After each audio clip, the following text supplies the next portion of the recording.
Hello and welcome to Winter is Crappening. It's a Watch for Crappens recap of House of the Dragon.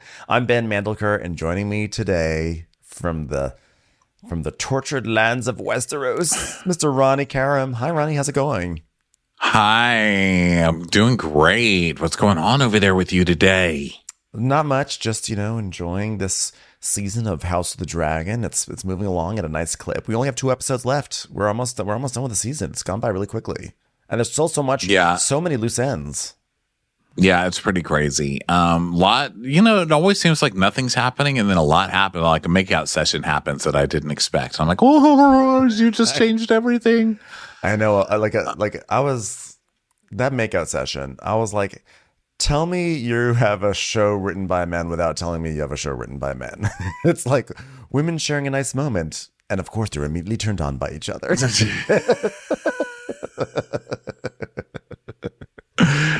But it's also like, written, I would assume, it's written by women too, right? But I guess it's based on the...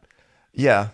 We definitely see women in like that behind the scenes stuff, but it definitely... I did feel like that too, because I didn't see it coming, but I also never see gay girl stuff coming, because I'm not a gay girl, I'm a gay guy, so I see gay guy stuff everywhere. I want the guys to make out all the time, and it's not that I don't want the girls to make out, I'm just always surprised that they do, Yeah, I'm always, and in real life, I'm usually surprised. If I don't know that someone's gay, I'm usually very surprised to find out if they're one of my female friends. I'm like, really? And I don't know why it is. I don't really have much of a gaydar when it comes to guys either. You have to be super obvious. But anyway, the point is, I was the same. I was like, wait a minute, I didn't see that coming at all.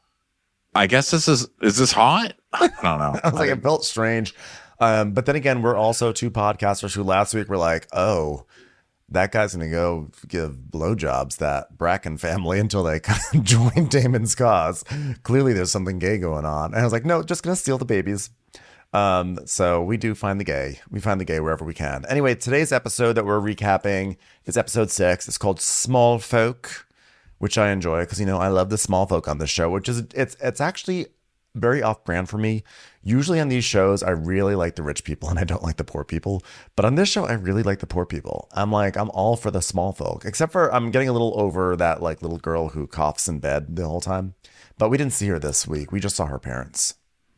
Yeah. I'm not a huge small folk fan. In real life, I'm I like small folk fine. They're like we're normal people. But on TV, especially on shows like this, here's why I don't like them, because they do what small folk in real life do, which is they band together over stupid shit. And they get that crowd mentality where it's like one person's like, we're going to attack them now. And then everybody just starts attacking. I just don't understand that whole crowd. Like when you see videos of soccer, someone wins soccer and then everybody starts tipping over cars. I don't want to be there for that. No. I just don't understand that. Or when you're surrounded by hundreds of people at a Taylor Swift concert and people are sobbing, even their dads. And I'm like, I don't get it. What is this? It's a part of the human experience I've just never really understood. And I think that other people, it's like when you watch starlings fly and they all know to turn in the right direction. It's like that, but with insanity. Humans will pick one little turn of insanity and they're like, I'm insane too. And then completely normal people will just turn crazy all of a sudden. And that's how I look at the small folk on this show. You just can't fucking trust these people. One minute they're acting completely normal and then they're all teaming up to murder you. Yeah, the mass hysteria is definitely happening here. And I think the comparison to Swifties is apt for the small folk of, King's Landing. But, I think that, what it is? Normally when I watch a TV show, I generally watch TV shows. The dramas I've enjoyed or the soaps I've enjoyed, in the past have always been about rich and privileged people, but they always throw in some poor person. So on the OC, there's Ryan, and on Gossip Girl, there's Dan, and on Revenge, there's that guy.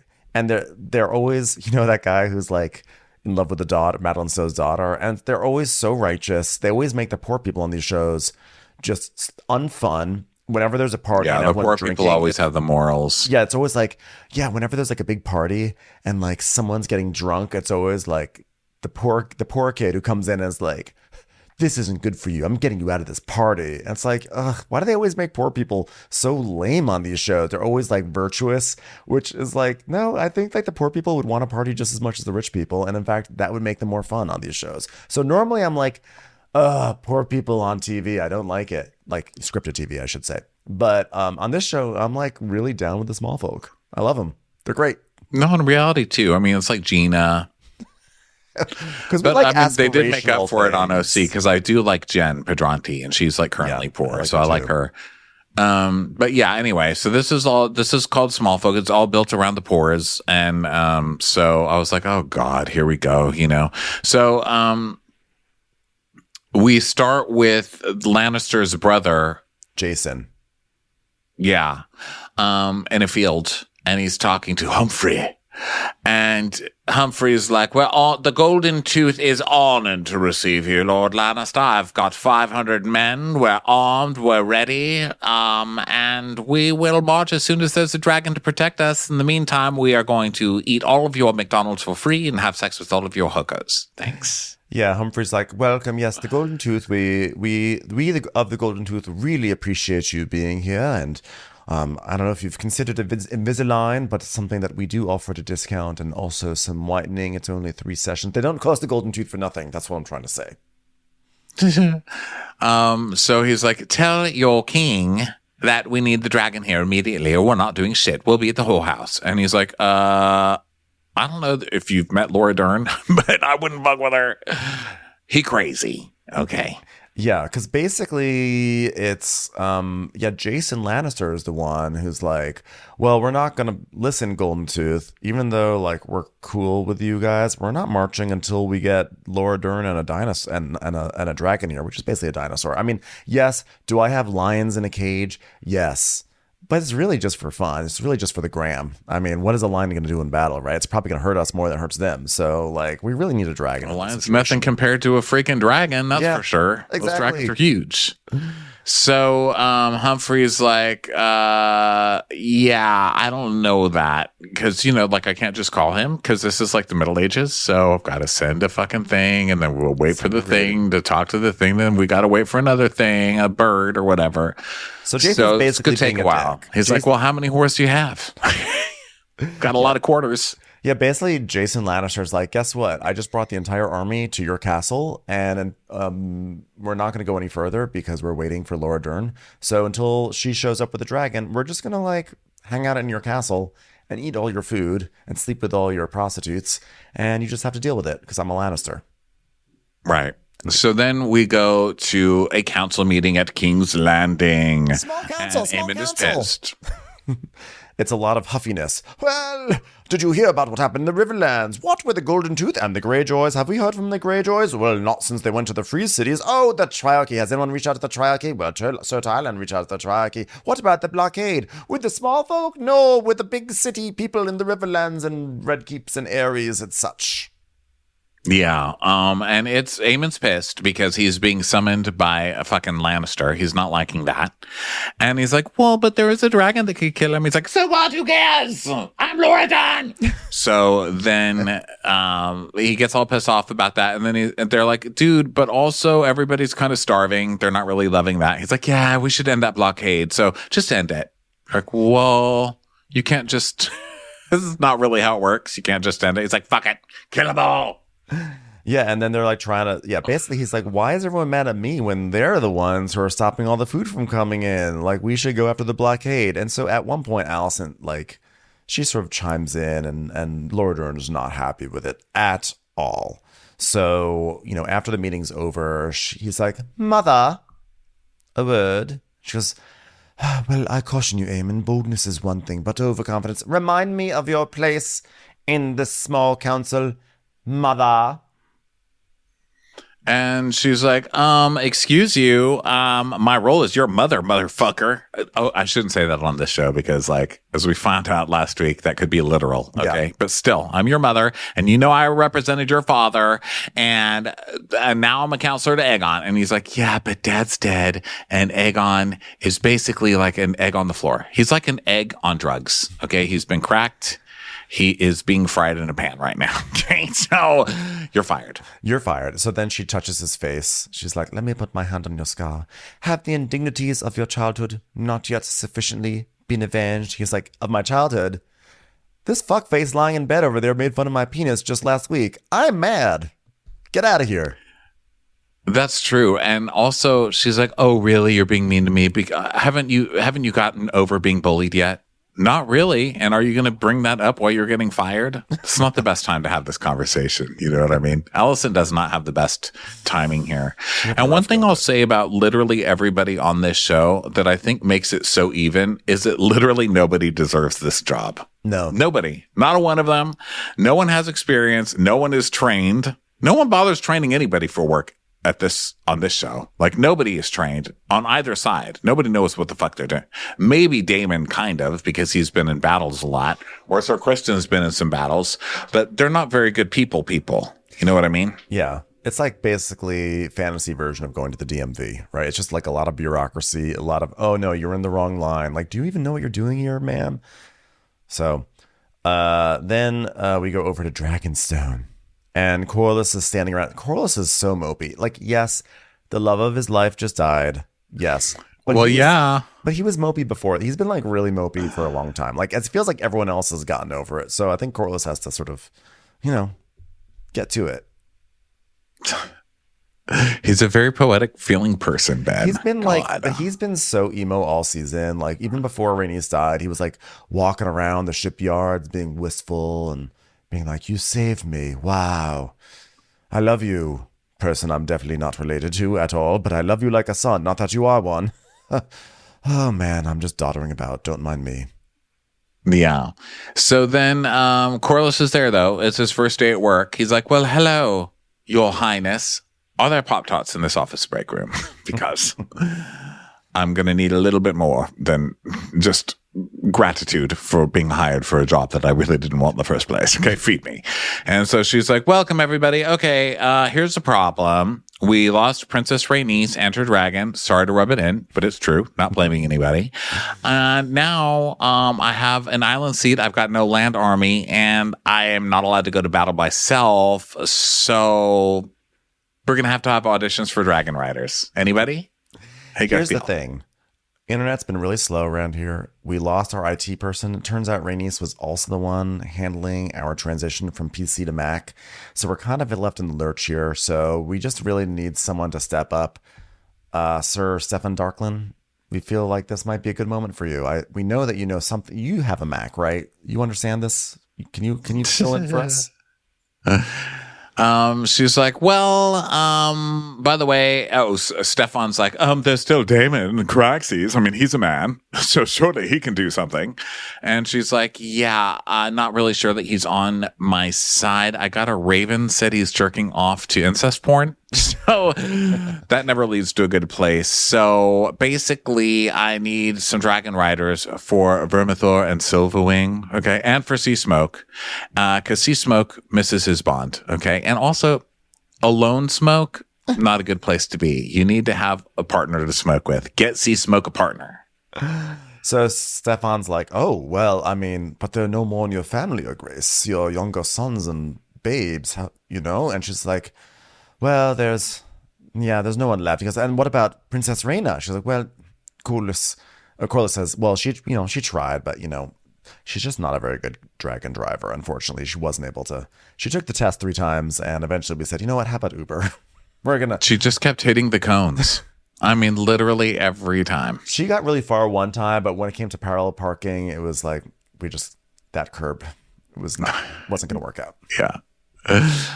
So, they're like, well, Stefan's like, well, then who? And she goes, you, Stefan, you're of noble birth.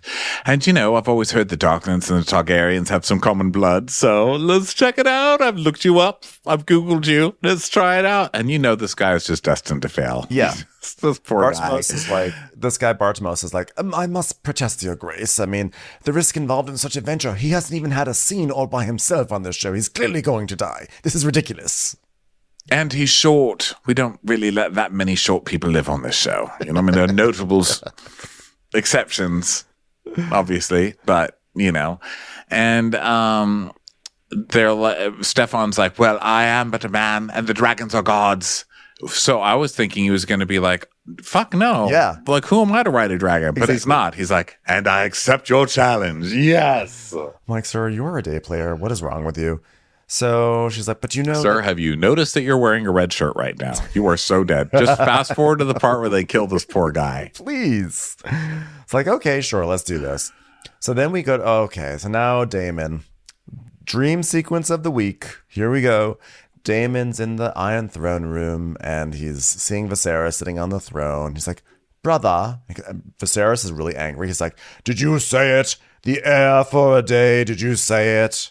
You said that. You started that slogan. And he's like, no, well, I did, but you can't be angry about this. You know, you never know what's going to go viral. And I thought it was just going to be like a one-off thing. I didn't know it was going to take Westeros by storm.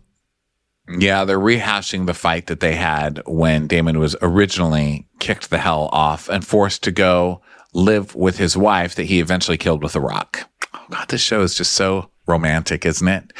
Also, seeing Viserys looking all cute and blonde and like fresh-faced, he's like a season 3 housewife right now. Like Viserys, yes. What did you get done, girl? Fresh face for Viserys means he just has a full face. Like there's no holes in his cheek. And like, wow, look how fresh faced he is. He's still like Hagrid on the throne. Like, but like, right. It's not new. Fresh in this case doesn't mean new. It just means not rotting off yet. Yeah, exactly. So they're having like, it's a hallucination fight and everything. And Viserys is just like guilting him, saying things like, I only defended you. I only ever defended you. And everything I've given you, you've thrown back in my face, which was really awkward when I had that hole in my cheek because things would just really get right into my mouth. Just don't throw things in my face is what I'm trying to say. So then Daemon goes to the door. He's like, fine, I'll leave. And he goes to the door and he tries to open it, but the doors won't open. He's like, I'm locked in. Open the door. Open the door. Oh, door. Oh, door. Oh, door. Viserys is like, and now you're calling me stinky. Is that it? Well, someone let him out of here. I don't need to be insulted on top of an insult. And Daemon bursts through this door on just poor Simon, and he's like, "What are you playing at, old man?" And he's like, "I too wonder, your grace, if you're not getting enough sleep. Are you mocking me?" He's like, "No, I'm just kind of wish you'd stop having so many hallucinations during breakfasts. We haven't been able to enjoy a nice French toast in a while." So Daemon at least knows now, like someone's fucking with him. You know, I mean, it's pretty obvious it's that witch lady, but you would think he's like, so are you fucking poisoning me? Who's poisoning me? Someone is poisoning me. Who's fucking with me? Who is it? And Simon's like, why would I do that? Like, you're the best thing that ever happened to that place. You're so cute. You have such nice arms. Like, you're someone to like not eat my meat. You know how many people come in here and all they want is my duck? You're the first person who has not been using me for my duck. And it's actually refreshing. Who could be poisoning me? Could it be the lady in the courtyard who summons an owl onto her arm for no apparent reason? Or maybe just the old man who's sitting there in the corner. I'm going to go with the old man. Definitely old man. I wonder if it's the lady whose voice I hear whispering, kill yourself, stupid, kill yourself, stupid. And then whenever I turn around, it's her standing right behind. No, surely she wouldn't do it. She's just a woman. It must be this big guy with breadcrumbs on his beard. Probably the man singing show tunes there in the corner. I think it's him. Sorry, that man playing with a fidget spinner. You know, those are the most evil. Are we going to find out that Alice and Simon are the same person? Like, what if Alice, as a witch, is taking on Simon's form all this time? Oh, God. I mean, that would be such a sad, like, imagine if you're a witch, you're like, I shall take the form of something, an old theater queen in a castle. What about a dragon? You want to be a dragon? No, theater queen. I want to live the life of a theater queen. I want to sing Cantor and Ebb when no one's looking. Please say that doesn't happen. I can't handle it. It's time for a commercial. It's time for a Crappens commercial. So now so Simon's like, what are you talking about? I'm too lazy to even clean the roots out of the hallway that have grown through the floor. You think I'm going to haunt somebody? And Damon's like, well, you better watch your ass, hottie. So he's like, stop staring at my butt while I walk away. Well, that part I am guilty of. All right, listen. Guilty of one charge does not mean guilty of all charges. So Daemon he's walking over to go see his dragon, Caraxes, or whatever, Caraxes. And then Alice is in the courtyard with that nice tree, that sort of spiritual tree, you know, that's classic fancy tree of Westeros, right? And so she's like, "Oh, you're gonna bid me farewell?" And he's like, "Well, there's something wrong with me. Someone poisoned me. The food, the wine, or else it's the swamp air. It's almost as if there's a witch here. A witch who will grind up blood and guts in front of me and make me drink them. And somehow that's poisonous. I don't know. Just thinking out loud. I don't know who it could be." She's like, well, maybe it's the ghost of Harren the Black moaning his curses from King's Spire Tower. Listen, I'm not only a witch, I'm a sarcastic witch. Okay. And he's like, drivel, there's drivel, ghosts, curses, blasted weirwood bed. I'm done with it. I'm done with all of it. Who is poisoning me? And she's like, oh gosh, when someone pleases you, all you do is run. Yeah. Sometimes it's okay to run. I hate when people say that, like, oh, look at you. Every time you're not happy, there you go again, just giving up. Yeah. So why would I stay here? It's called make an effort if you want me to stay someplace, okay? Don't just assume that I'm going to out of some fucking weird loyalty to you, okay? I may have 5 punches in on my Subway card, but if you put too much fucking mayonnaise on my sandwich, I'm going to start going to Togo's. Well, I think that, look, if you're having a conversation with someone and they challenge you and you just like leave the conversation and run away, it's like, come on, like stick with it, stick to the hard times. If you're being poisoned at a castle and having hallucinations every single night, it's like, maybe look into a different hotel. Yeah, but this is also so narcissistic of somebody, right? Like, oh my God, now you're going to run just because you're being poisoned and or brainwashed and or... And it rains on your bedroom every single day. God, what a loser. Be stronger. So she's like, go ahead, run, runner. Just like you ran from Dragonstone, the Stepstones, Pentos, Harrenhal, Dillard's that time you couldn't afford that leather jacket you wanted when you were 13. It's like, well, I just wish I knew who was poisoning me. I wonder if it's... clearly, it's not this woman who knows every single detail of my personal life. So she's like, there are older things in this world than you or I or living memory. You are not the player, but a piece on the board. As am I, for that matter. It's like, yeah, I'm going to run. I'm still going to run. I don't want to stay here. And it's like, I'm nothing like you. She's like, actually, we're both fairly creepy and hang out at this weird place for no real reason. And you've got an anger that binds you, just like me. And he's like, okay, well, while we're talking about how similar I am, Ray never even wanted the crown. Why does she get the crown? She didn't even want it. No, she hasn't. No, I'm not supposed to be mad about it. Well, perhaps that's why your brother gave the crown to her. Perhaps those who strive for it are the least suited to wear it. Ha, burn. You just got Aliced. Ha ha. He's like, don't lecture me. She's like, I'm trying to explain to you what a pick-me is. Viserys never wanted it, if you recall. It came to him, and he did his best, and it's not a prize to be won, but a burden to bear. Sort of like this dress I keep wearing every single day. God, I wish there was another outlet here. Dress barn would be nice. I'm just saying. Just a Burlington. We've got every other kind of barn. Why not one dress barn? Jesus Christ, we've got enough sheep. Yes, we used to have a Marshall's, but unfortunately your dragon landed on it a few days ago, so thanks for that. Mm-hmm. So he's like, well, if you have any counsel about dealing with the River Lords, that would be nice. She's like, oh, Jesus, you're asking for help? I said not to run, not to turn into a sniffling, crying little baby. He's like, counsel, I didn't ask for help. I asked for counsel. She's like, oh, okay, little man. So House Tully is not the largest house in the Riverlands, nor is it the richest, but it's the most stable. And the Tully's wisdom has kept the river houses in line for centuries. They would kill each other to the last man if it were not for their liege lord. It's like, oh, that dotard is of no use to us. Excuse you, but Grover Tully is the Lord Paramount. Without him, they'll never raise their banners as anyone. So it's basically like, you gotta don't nice say dotards anymore. God, things have changed. Keep up. At least mind your tongue while you're here in Harrenhal. And then she's like, he's basically like, she's like, you gotta, the Tullys are the way to bring the Rivermen together, because otherwise they would rather fight amongst themselves than do anything productive. He's like, well, it looks like I can do nothing then, because that old guy doesn't seem like he's gonna die anytime soon. She's like, yeah, that's true. And then she lifts up her arm and an owl lands on it, and she's like, okay, well, in 3 days' time the winds will shift. I'm gonna walk inside now with an owl for no good reason. I know, I like that. And it's so hard to work with birds, because you can't do like a subtle thing where you're just like, oh, now bird landed on me. She's like, wait for it. And like shoves her arm up and she's like, now bird. And flies out there and grabs her. She's like, I'm wearing a very thick glove. Nobody worry. All right. It's just not very graceful.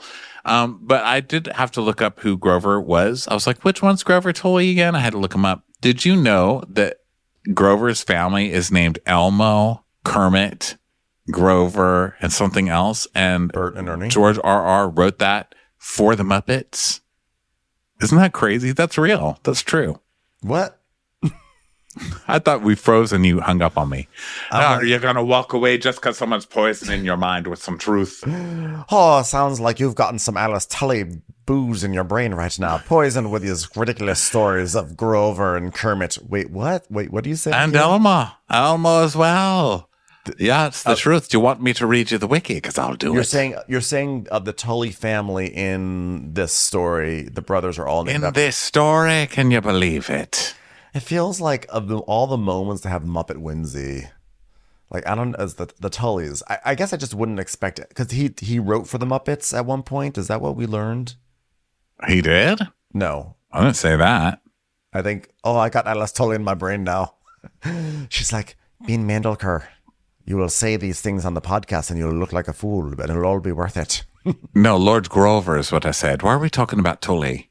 Grover Tully, yeah, Grover Tully. Grover Tully. Okay, Grover Tully, Wiki of Westeros, all right? Grover Tully, where is it?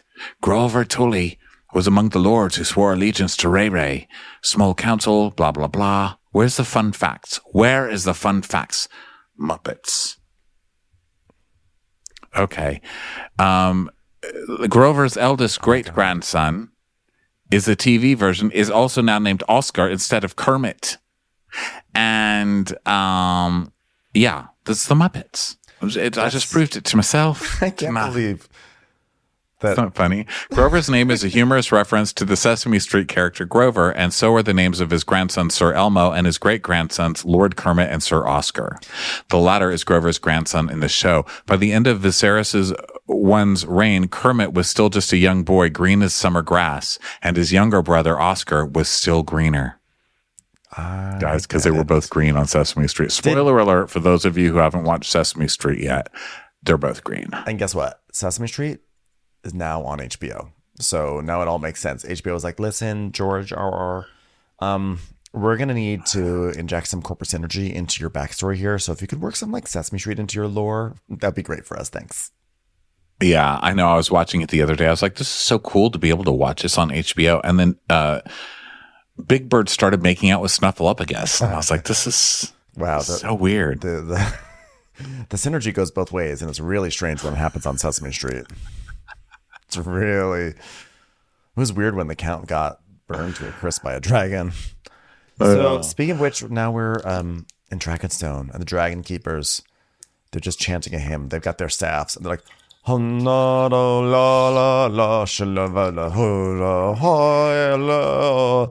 they're all waiting. Love that song. So good. It's my next audition song.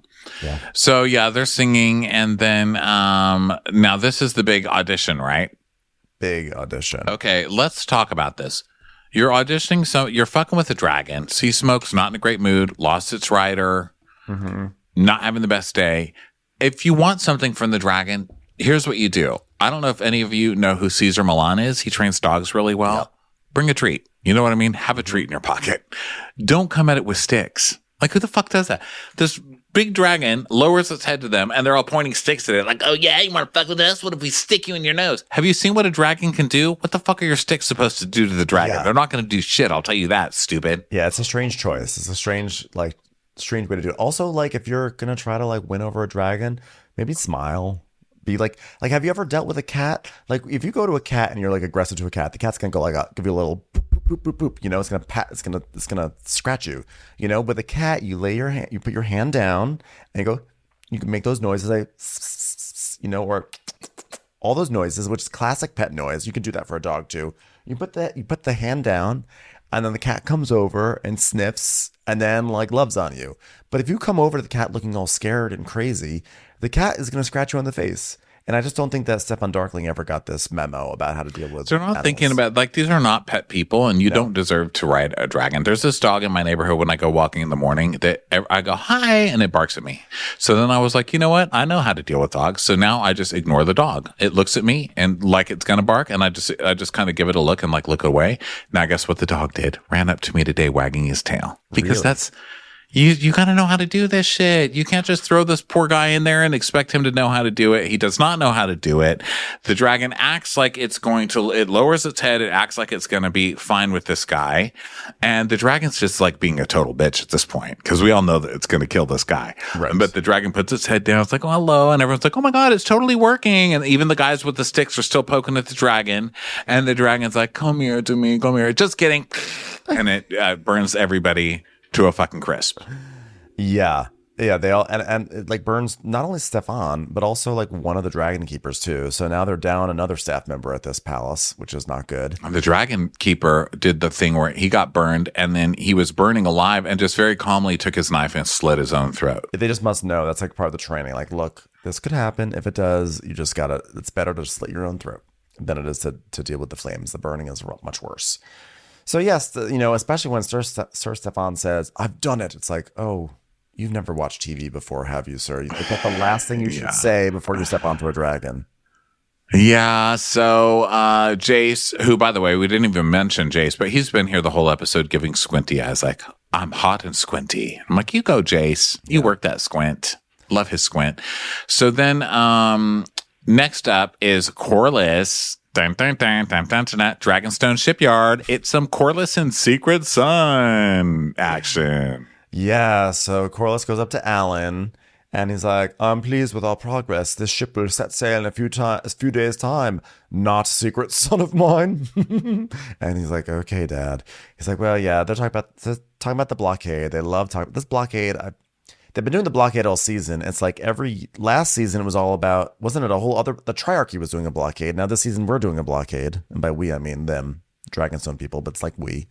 And so they're talking about this, kind of having talk about, like how Corlys is saying that he wants Alan to be his first in command. And Alan's like, Alan does not want anything to do with Corlys. He really does not like him. And Corlys is like, but I'm trying to do some nepotism. I mean, just give you something for saving my life, person I don't really know at all. And Adam, who's Alan's brother, Adam's watching like, why don't you fucking do this? Like, hello, we need a new TV. Grab that bag. Yeah. And it seems like it's all going to be Adam being bitter about all of this stuff for this episode.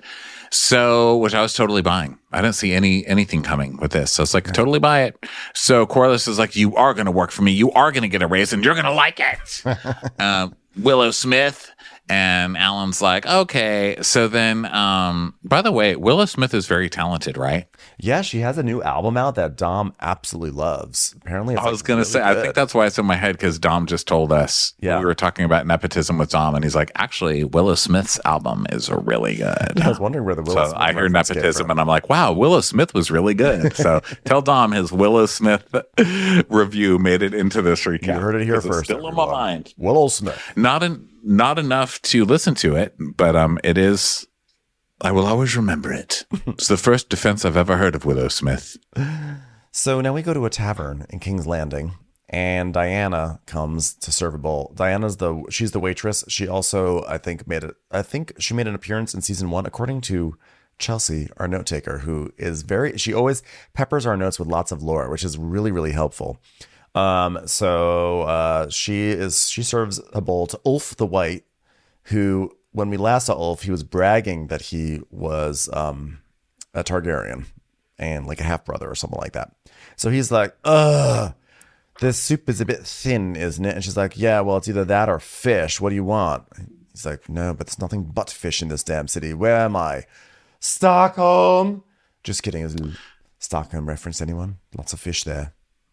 So yeah, they're complaining about there being no food. And then we see a very theatrical Sylvie who's like, I can't stomach this. Can you believe it? Knowing all of these rich people eating lamb, eating bagels, eating toastoni pizza rolls. While what do we have? Fish water. Fish water. While rich people are living like kings.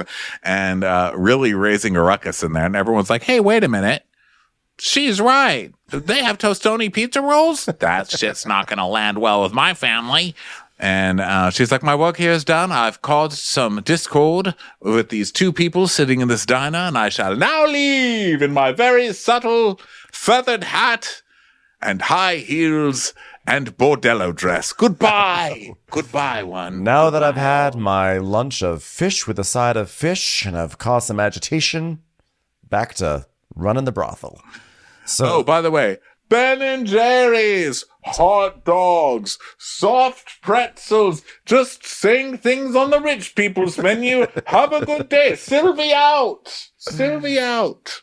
So now back at Dragonstone, Ray is walking through the hallway, and Lord Bartimos is Celtigar is behind her, just bitching. He's like, I am far from alone among your counselors, and holding this is very true, unfortunate. By the way, Sea Smoke is gone. He left. And by the way, Stursaffin, he was a valiant knight. Now we've lost him. He died. It wasn't my choice. It was your choice. Probably a stupid idea. We all knew he was going to die. No one even saw him before, except for like one line last episode. We all knew he was going to die. This is your stupid fault. Why would you even do this? Why are you even queen?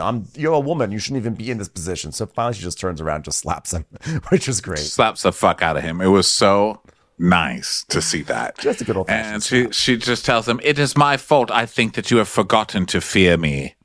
And he's like, damn. Ow. She's like, have you forgotten that you're actually watching a soap opera?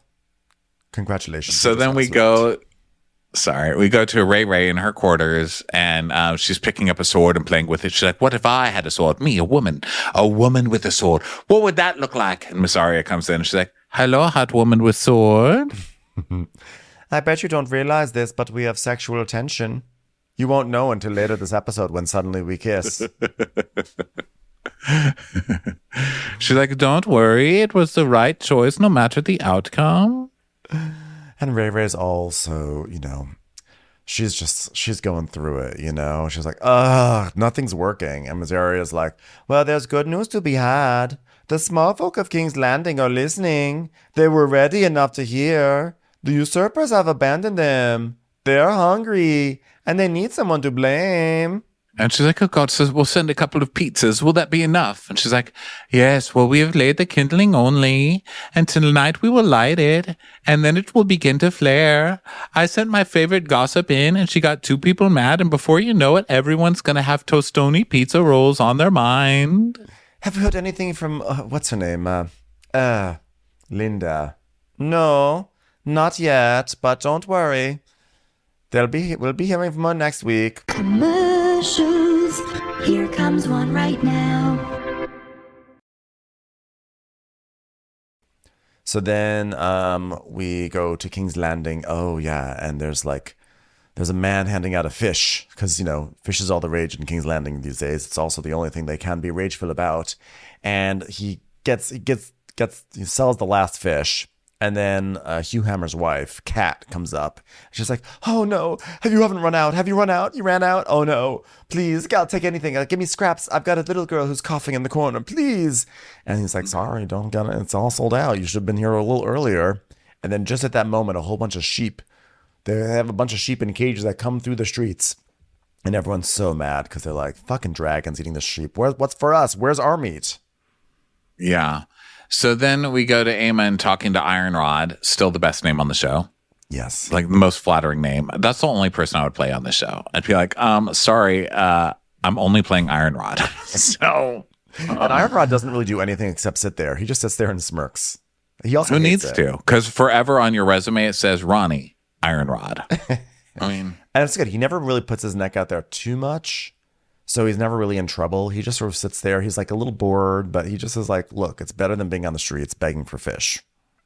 So Ironrod's like, your grace, the small folk have become restless. He's like, so? They're wearing maxi pads on their ear. So? sir. It's getting pretty crazy out there. And Larys is like, well, people are hungry and the anger is rising. The enemy without maybe fought with swords, but the enemy within is more insidious. It's like, okay. Well, Oh, God. Fucking poetry talker. All right. Why aren't they going for Ray? All right. She's the one that ordered the gullet closed and left them all to starve. All right. Listen, no one blames the chef. They blame the waiter. Trust me, as someone who's waited tables for a very, very long time. They don't blame the fucking chicken with the disease. They blame me for giving them food poisoning. Okay. So Larys is like, well, as long as it's just the two of us, and I guess Ironrod here, because I don't know where anyone else is, maybe you might need, I don't know, a hand. Just gonna look at you, and you can look back at me and wink if you want me to be your hand, because I'm kind of feeling it. Are you feeling it? Yeah. And Aemon's like, do I look fucking stupid to you, stupid? And he's like, no, on the contrary, I don't think you're stupid. I think that you could use applause, otherwise known as a hand. A hand? Do you like that? Do you like the subtlety that I'm giving you? It's like, shut up. Listen, I have little patience for self-important Lord Varys, and even less for flatterers and lickspittles. Got that? Little fucking lickspittle. Put that in your pipe and smoke it. Ironrod's like, are you talking about me? No, just sit there the way you normally do and be quiet. And Larys is like, so Aemon's like, but you are correct. And every king needs a hand. And therefore, I'll make it your responsibility. Oh, you honor me, my prince. You honor me. I can't believe you're asking me to be your hand. You specifically said, Larys, be my hand. Well, I will. I accept. No, not to serve as hand. You toad! To fetch the hand. When he called him a toad. You toad. Fetch the hand. Send word to bum bum bum bum bum bum bum bum bum bum bum bum bum bum bum. How could I live without you? It's like a Love Island announcement of who's about to win.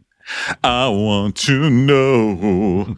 Sir Otto Hightower, you have been brought back to the island. My God, can Otto Hightower just catch a fucking break? You guys have fired this guy and rehired this guy so many times.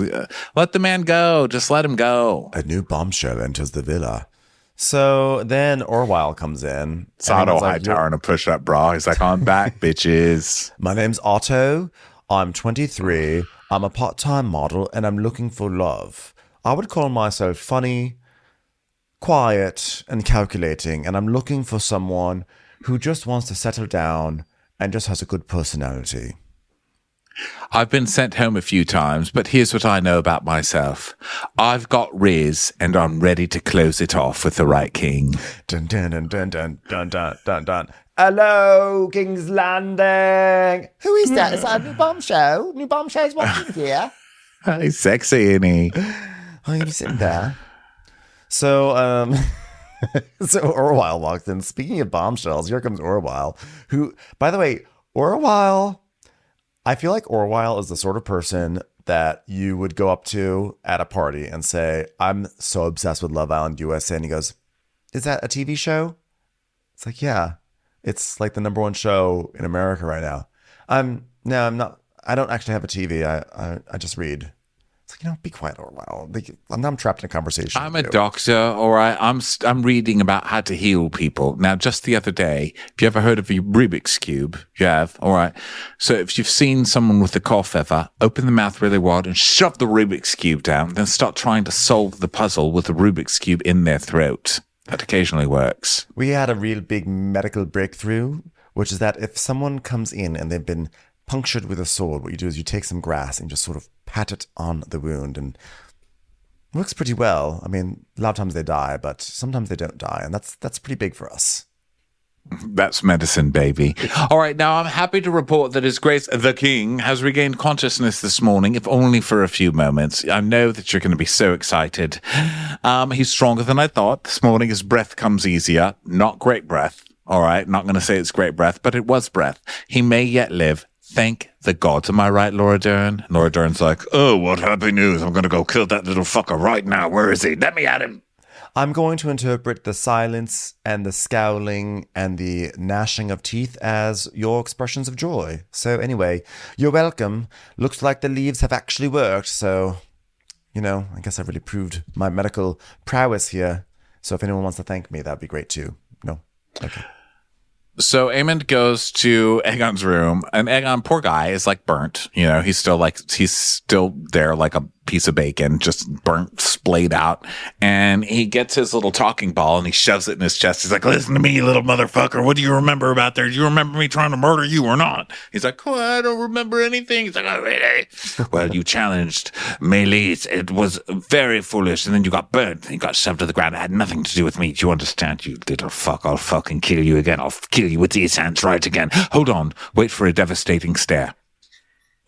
Dead yet? Damn it, he's still alive. I was like, just get a pillow and suffocate him. What are you doing, dude? One last thing. Do you remember how big my penis was? It was very large. It was the largest penis I ever saw. Very good. I shall leave you to rest.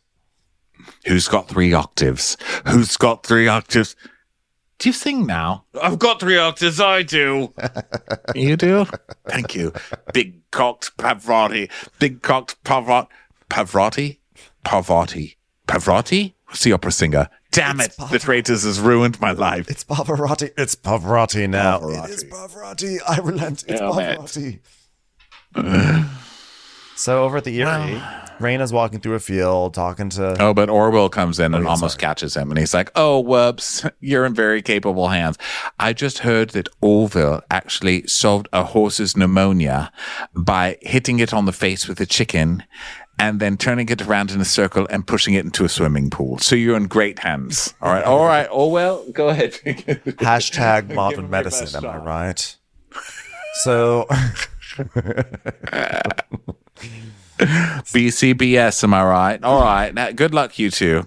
Orville's like, oh, by the way, Aemond, I'm glad I caught you. It's time for your smallpox vaccine. Excuse me? Oh, wherein I take a piece of bark and put it on your forehead.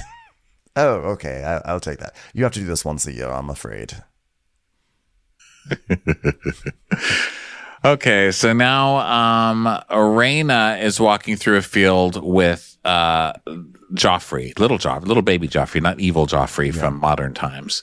And she's like, oh gosh, look at us just having a walk. Isn't this so fun? He's like, do you want to play? She's like, no, you stupid little fuck. I don't want to play. This is horrible. I'm not a goddamn babysitter. I have bigger things to do. I have bigger dragons to fly. Nobody trusts me with anything. And then they stop and they're in a burnt field. There's crisp sheep everywhere. And she's like, uh-oh, there's a dragon here. Dun, dun, dun. Joffrey's like, I want mother. Which is the second time we hear mother said in super British accent. Because earlier we heard Aemond go, mother. And now we hear, I want mother. And as we all know, mother is one of the best words to hear in an English accent coming from children or petulant young adults. So then we go to Rhaena's quarters at the Eyrie, and Jane comes in. She's like, I bring good news, Rhaena. You're going to leave me and I'll never have to see your fucking face ever again. Prince Reggio has answered your letter and he'll be most happy to bring you to Pentos. So don't let the door hit you in the ass. And it's like, you lied to me. You said that there weren't dragons here. Well, obviously there's a big dragon here. So not only am I bored, now I'm terrified for my life. I'm terrified of dying of boredom. She's like, oh, well, there is a dragon. By the way, has anybody noticed that my name is Jane Eyre? Jane Eyre? It's like Jane Eyre. How did the other people get the Muppets? And I got fucking Jane Eyre. Anyway, we're going to send you off on a ship called the Gay Abandon, which I think was named after my uncle, or your uncle, I should say. So the streets say. Anyway, it's going to take you to Pentos, and I'll send 6 good men to protect you on the crossing. Hopefully your uncle will not be there to see that, because then you never know what will happen. Shouldn't be happy. Wait a minute. Are you saying that they're in the magazine filled with coups shots? No, that's Penthouse. Well, I just don't know to trust a name anymore on this show, all right? Literally can't trust anything. It's like George R.R. just named things off of random things. I mean, look at that So Water bottle over there. You know, am I even supposed to trust that that's a real name? Anyhow, I must go back to my dear friend Norm and Cliff and Woody. I'll talk to you all later. Fred, Barney, we're leaving. So now we go back to now we're with Adam and Alan, and they're at home, and Adam is really mad. He's like, by the way, why are you trying to shave off your blonde hair? Everyone knows that you're Lord Corlys' son. You can stop with this ridiculousness. Yeah, so does everybody know this? Do they know this? I don't Does he know this? Does he know, and that's why he's shaving his head so close to the scalp every single time? Does he know and he's just ignoring it? That's what they're telling us in this scene, right? Yeah, it's like, I mean, I'm dumb. I don't know how much, I don't know how widely known this is, but like people seem to know things on this show. So I think everyone probably knows. Oh, well, because I thought nobody knew, but now it looks like, oh, so he knows and he's just keeping it to himself. That's why he's resentful.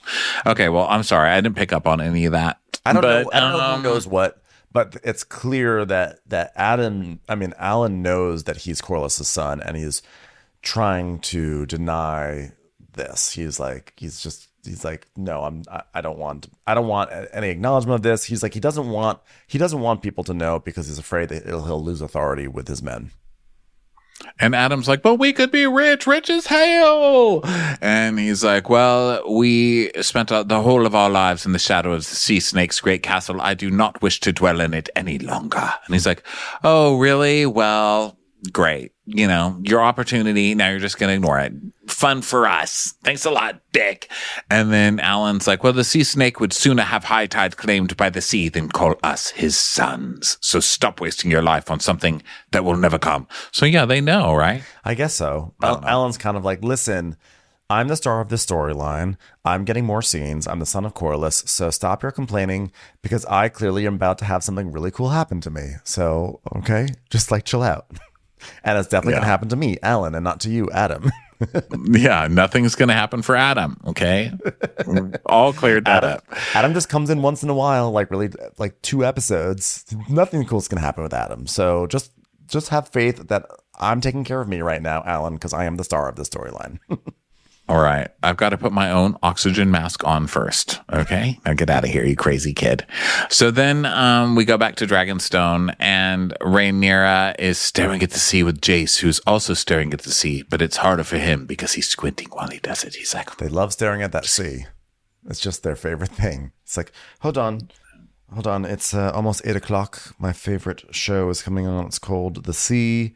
Oh, hold on. I just have to finish my 7:00 show, which is also called The Sea. And then later tonight, we're going to have dinner before the 9 p.m. showing of The Sea. Just wondering. So he's like, well, you tried it, mother. But you know, that man got burnt to a crisp. It doesn't mean it's your fault. You know what I mean? But everyone did hear that you slapped that old man. They like that. They're telling that around the house. And she's like, oh, well, he's lucky I did not have his tongue. Oh, I'm just so tired of being protected. It sucks. I can't even go murder anybody. What's the point of having a giant murdering machine if I can't murder anybody, you know? No one trusts me as a ruler. It's like I have to, authority is not jewels and gowns, but shields and sword. He's like, well, you're a ruler to me, Mum. I don't wish it otherwise. Will you lead us to war yourself? She's like, well, I can't stay here. Okay. I can't stay here waiting around. And yet that's all I have to do.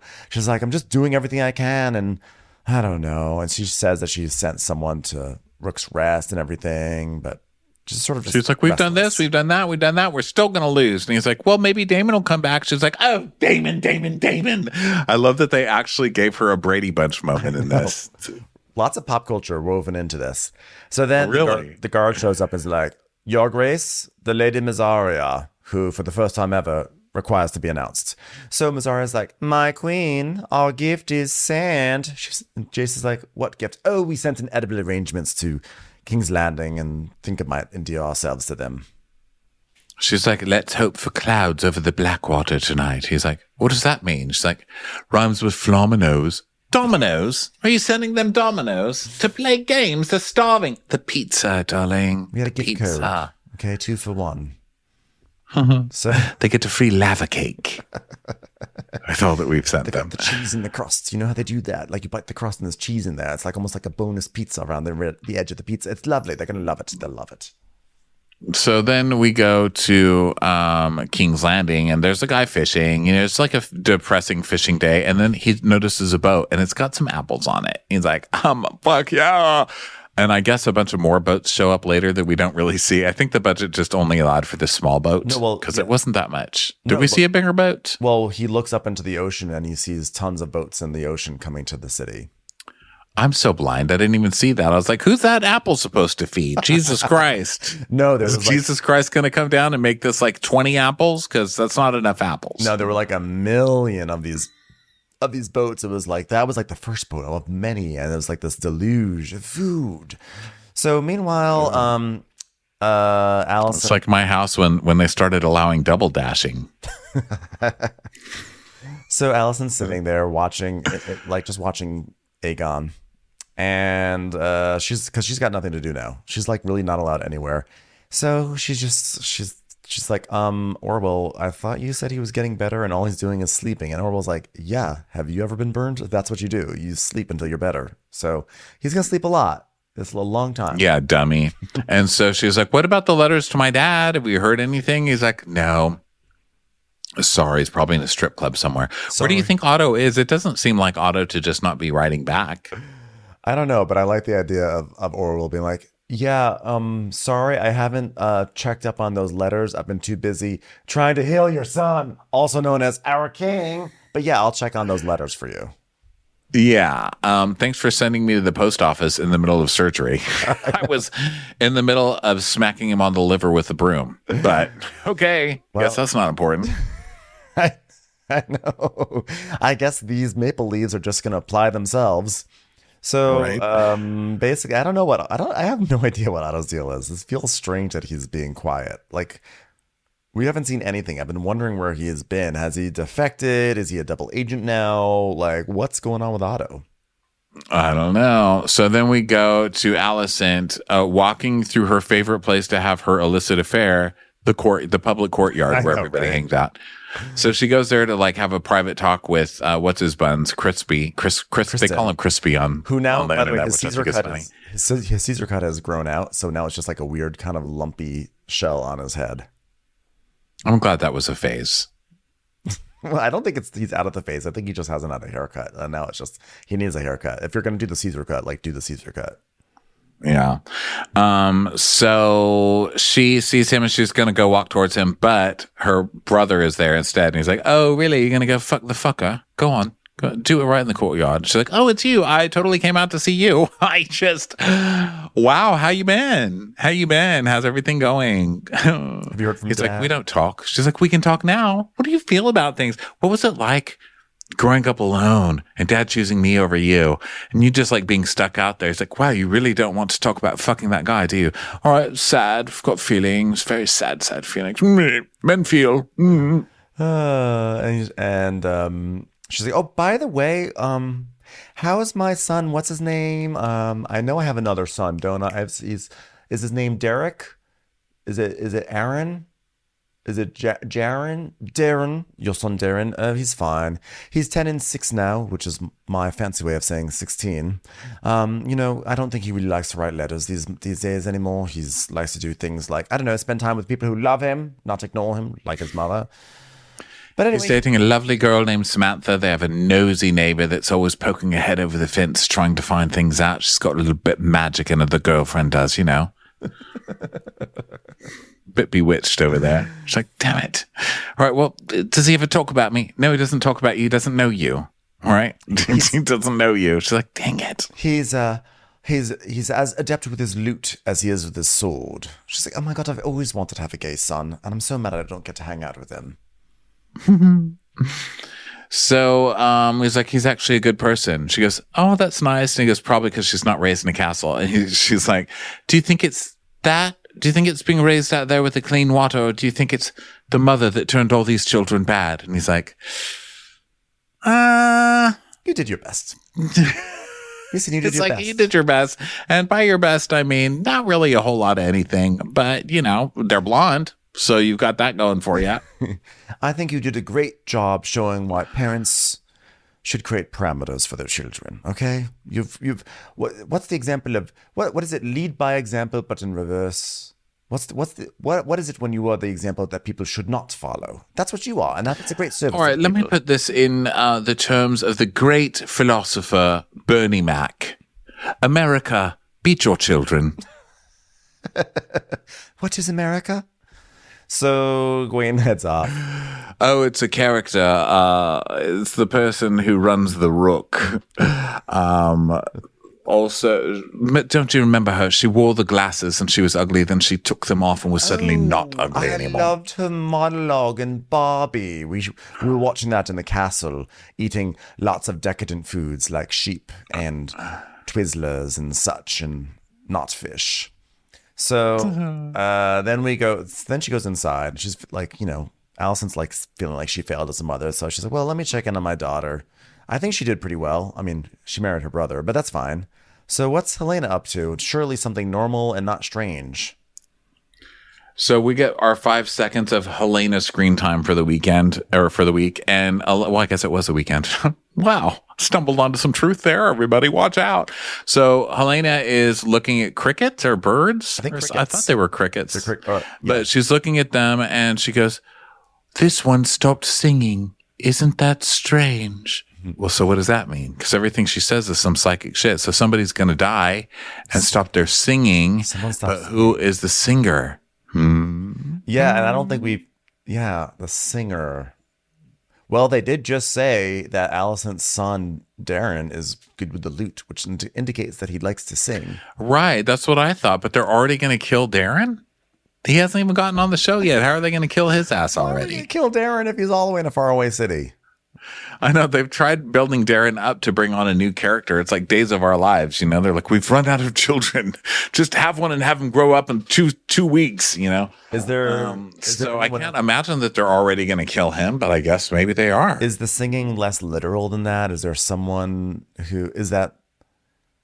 I don't know, because they literally just said he's good at the lute 5 seconds ago. And this show is pretty on the nose with stuff. Like, they don't put up a lot of building, like, what do you call it? Foreshadowing. They don't do a lot of foreshadowing. They foreshadow it in the beginning of the episode, and it happens by the end of the episode. And she's like, you know what I mean? And you're right. It's very literal. Like, the last prophecy she had was, "I'm afraid of the rats." And then a rat catcher, the rat catcher situation. And then there was the other one last season where she's like, "I'm worried about something coming up through the floorboards," and then Rhaenyra literally came up through the floorboards. So it's probably Darren, the lutist. Yeah.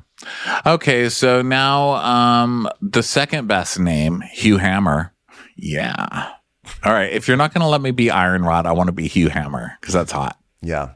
No relation to AJ Hammer. So he's walking with his big blonde hair, which, by the way, I feel like that's got to be a sign of something. And he pets a street dog, which I believe is the street dog that belonged to the rat catcher, because they keep on showing that dog ever since the rat catcher. Yeah, that dog is so cute, and it gets so much screen time because it's just so adorable. It's the only dog in King's Landing, maybe because all the other dogs have been eaten at this point. So then all of a sudden the small folk just start running because, of course, small folk, that's what they do. Let's be honest. They're running because they found food. We got food. Like, people are running with Pop-Tarts and shit. And he's like, "Where'd you get that Pop-Tart? Give it to me." And he beats somebody over the head and steals their Pop-Tart from them. Which is pretty rude, by the way. And they're all excited. They all have this food and they're all being wild. And he's got like a cabbage. So, they're all like, "Oh my God, it came from Rhaenyra." I like that he's still thinking about health. He's like, "Listen, this skin does not come just easily, okay? I've got to have a gallon of water and some cabbage." So the small folk are up in arms, but they are really liking Ray right now. And then meanwhile, over at the Grand Sept, Alicent, because Alicent had gone to Rhaena, was like, "I was thinking we could light a candle," which is like, that's like basically like girls' day, like that's the equivalent of like getting your nails done. I know. Let's light a candle. You're speaking to me, Mother. Yes, we can light a candle. I've lost my job. So, I thought, what better thing to do? Mourn. Let's just mourn people. We don't really have anything to do. We don't actually have a seaside view, so we can't stand and look at the sea. So it's just either stare at the burns on your brother/husband's body or light a candle. So I don't know. Which do you want to do? Unfortunately, the sea's not playing here, so I suppose we're just going to mourn things. So they go to the church, and they start lighting candles and stuff. And then, dun, dun, dun, dun, dun, someone comes in, Rickard comes in. He's like, we must leave now.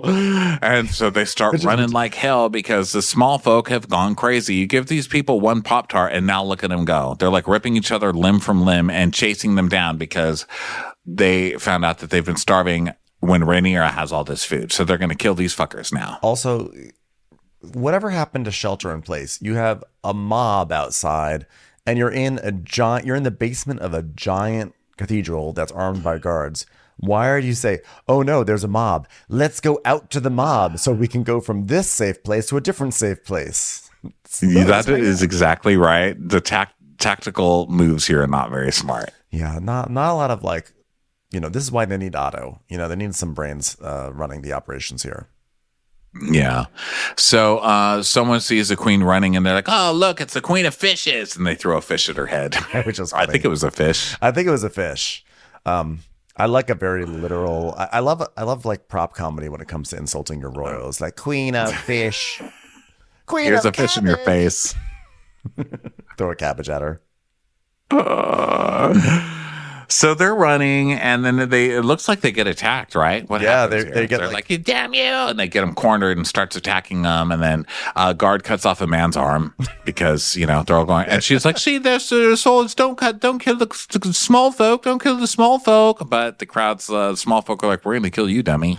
There are a lot more fish where this one came from. You better get running or prepare to have a lot of fish guts on your face. So they wind up getting into like a carriage, and then they ride through the streets and back into safety. I mean, Helena's had a real tough go of it when she goes outside. She already hates the small folk. Like, if anyone hates the small folk, it's Helena. The way she looks at them is just like pure disgust and fear.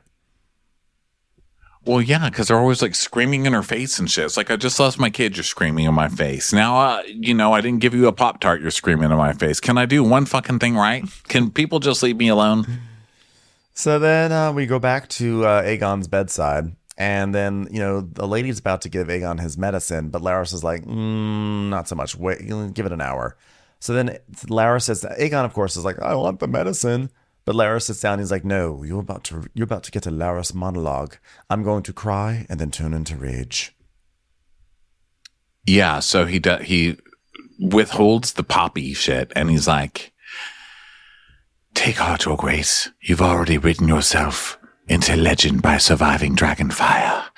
But you'll never walk again, stupid. And guess what? I know, because I was born with a twisted foot. Well, guess what? Your foot's even twistier and turnier, and you're ugly to boot. At least I'm still kind of hot. So I hope you have fun jerking off to bare feet, because that's what your life is going to be. So if you ever want a circle jerk, well, sorry. There's just 2 of us in this town, but we can have a rectangle jerk. I'll jerk you and you jerk me. And good thing to know is there's someone else at the foot table. Me and you, we can now be friends, and I can speak openly with you, as people with fucked up feet can do with each other. So it's me and you together forever, my fucked up foot brother.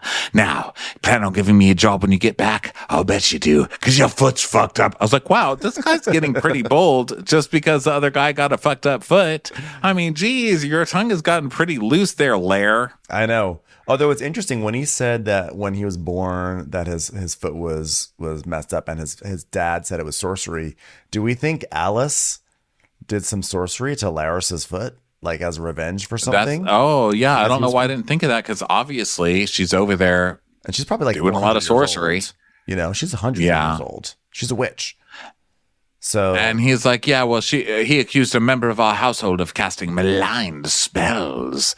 And I was like, whoa. At first I thought witch hunt. I thought, and they probably killed whatever poor servant, it was. But now that you said that, yeah, I guess it's her. By the way, they have an ongoing issue with sorcery happening at Harrenhal. Why are they not getting rid of the one person who is so obviously a witch? Like, I mean, she literally had an owl come to her hand for no reason, just to show off. That is the witchiest move you could pull. And they're like, I wonder who could be doing this.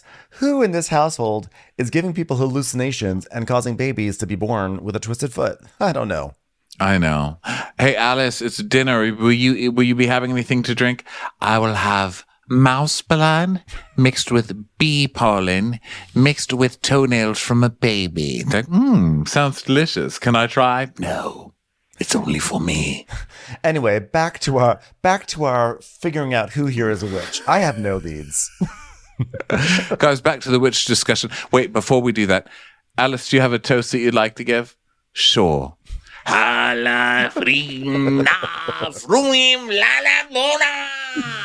All right, good one, Al. Good one, Al. All right, so let's just get back. Has anybody seen any broomsticks being ridden in? Alice, are you sure you don't want a chair? No, this broomstick is fine. I'm happy with the broomstick. All right, well. Alice, are you bringing friends tonight? Yes, I've brought Kathy Najimy, Bette Midler, and Sarah Jessica Parker. And will you be serving them that soup you're making in a cauldron? Boils, bubbles, and troubles. Am I right, guys? You silly girl.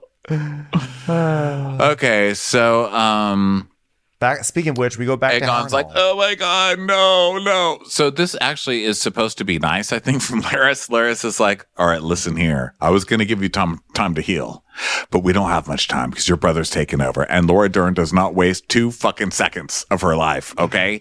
You need to get back out there because we're both fucked. And now that we both have fucked up feet, we're going to fight this bitch together. You got it? Stop your fucking crying, okay? See you out there, buddy. It's like, if you got time to lean, you got time to clean. Well, actually, for real, you probably should lean a little bit more, and then we'll clean. You got time to drool. You got time to rule, brother. All right. So, speaking of witches in Harrenhal, we go back there, and Daemon is having a vision, and he's having another hallucination, but this time it's a nice one as well, because Viserys is mourning, I think, his wife, and Daemon's like, consoling him, and Viserys is sobbing, and all the hallucinations so far have been Daemon confronting awful things and being like boo and angry at them, but now he's actually being lovely and he's tending, and he's like, I'm sorry, brother, you needed me, I'm here now. So I think this is supposed to suggest that the inner storms that Daemon has been working through while he's been here at Harrenhal trying to confront his past, it's like he's finally gone from pushing back against the terrible deeds in his life to understanding and now being present for those who need him. I don't know. That's what it seems like they're trying to convey with these ridiculous and super annoying hallucination scenes.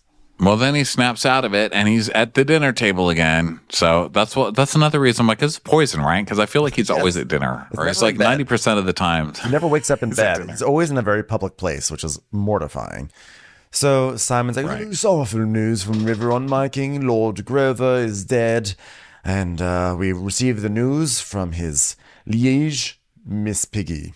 And Daemon's like, oh, the old man died. Finally, he's like, yes, indeed, young Oscar Tully is now Lord Paramount of the Riverlands, and there are more trash cans than ever before, apparently.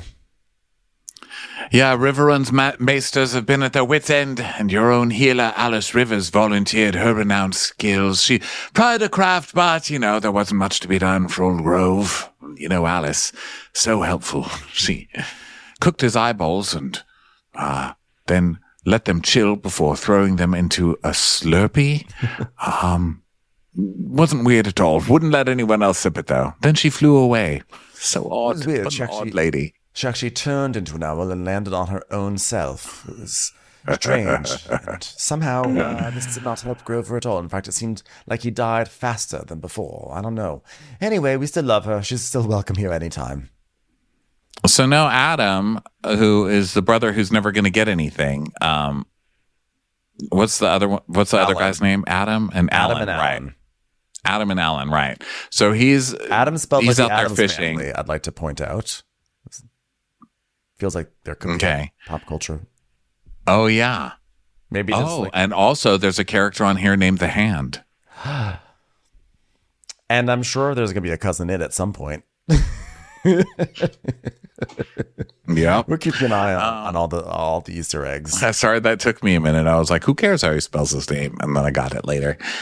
So then he's he's trying to fish, and then boom, there's a dragon there flying over, torturing everybody, just flying down, doing drive-bys, like kind of nudging him, and he starts running like hell to get away from this thing, but he finally falls, and then the dragon lands right in front of him, and then just puts his face in his, and we're like, oh my gosh. So the dragon chose him?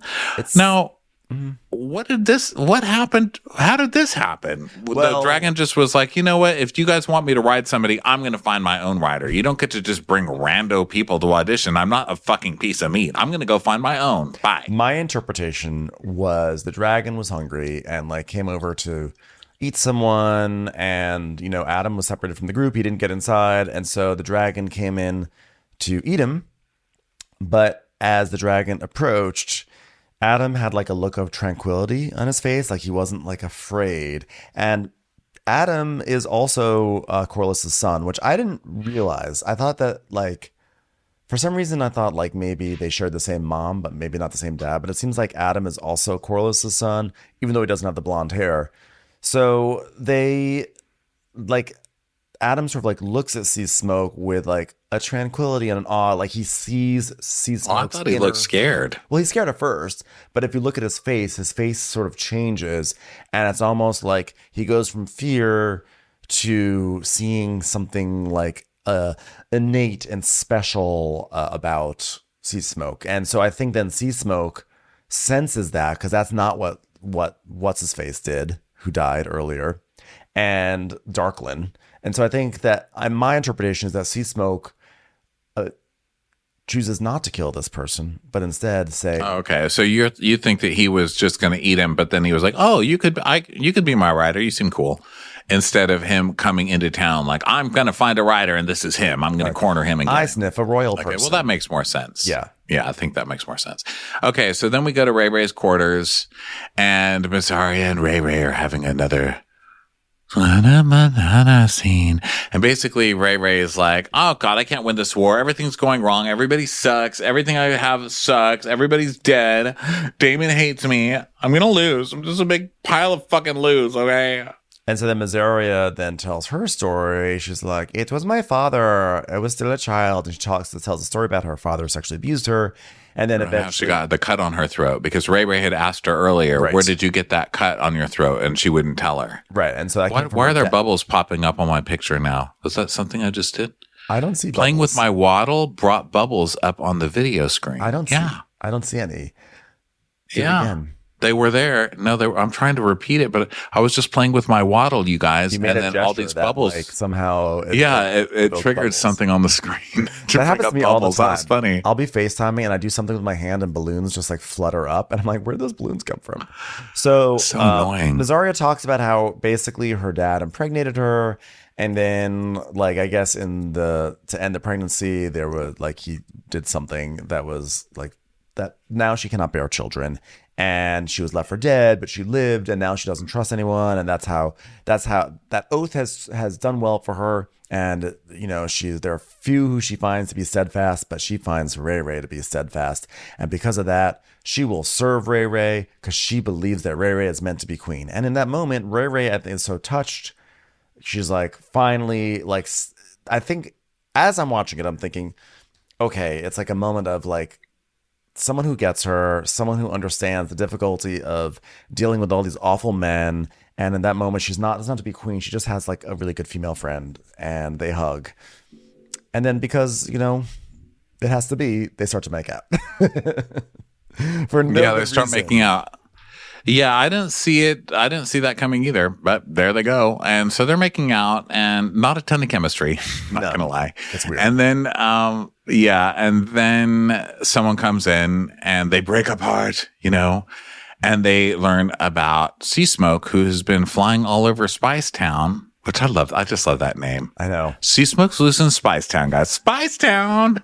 Sea Smoke, you little devil. God, I mean, I love the idea that there's a town that's just dedicated to the Spice Girls. It's just like, it's like a walk-in fan experience. It's really just a promotional activation. You go, you take a picture and a cutout, If you want to be my lover. So then she's like, why? Why is he just flying around alone like that? That's crazy. And he's like, oh, nope, he's got a rider. And they're like, what? And they're like, we can't see who it is, but they're worried it's the Greens. And Ray is like, well, who else could it be? Should I summon a council? Dun, dun, dun. And Ray's like, no. And she goes to the Dragon Cave, walks past the old ashes of Darklyn, gets onto Syrax, and takes off to find out what the hell's going on with Sea Smoke. Who's riding Sea Smoke? So then basically we find out all the Dragon Riders. I mean, we pretty much know now, right? So it's going to be Rhaena is going to get the wild dragon out in the middle of nowhere. We hope. And then this guy Adam has sea smoke, and then Alan will get one probably. And then who's left? That leaves one dragon left, right? Or is that all? Or are there only three? Not Luke. There's one more. Jace has a dragon. Right, but aren't there 3 unclaimed? Because there's the wild one. Right. And then didn't she say there were 2 more that are unclaimed plus sea smoke? So that would be 4. Oh, the guy who's like, oh, I'm really famous. Yeah. What's that guy's name? Yeah, he's going to clearly be a dragon rider. So then we have 4 new dragon riders coming up, everybody. Wow, What? talk about new bombshells entering the villa. Well, yes, it's good. I think this season's so much better than last season, and I'm excited to see where it goes in the final 2 episodes. Because I'm like, how do all these characters? How did like Alan and Adam? How do they all figure into this mess that's happening? What's going on with Elinda? Like we see a flash of her in the previews for next week in like a Red Riding Hood. So we shall find out. Only 2 episodes left. So everyone, thanks so much for being here and listening. And don't forget, if you just only want our Game of Thrones and House of the Dragons content, subscribe to Winter is Crapping on your podcast application. And we will catch you on the next one. Bye. Bye, everybody.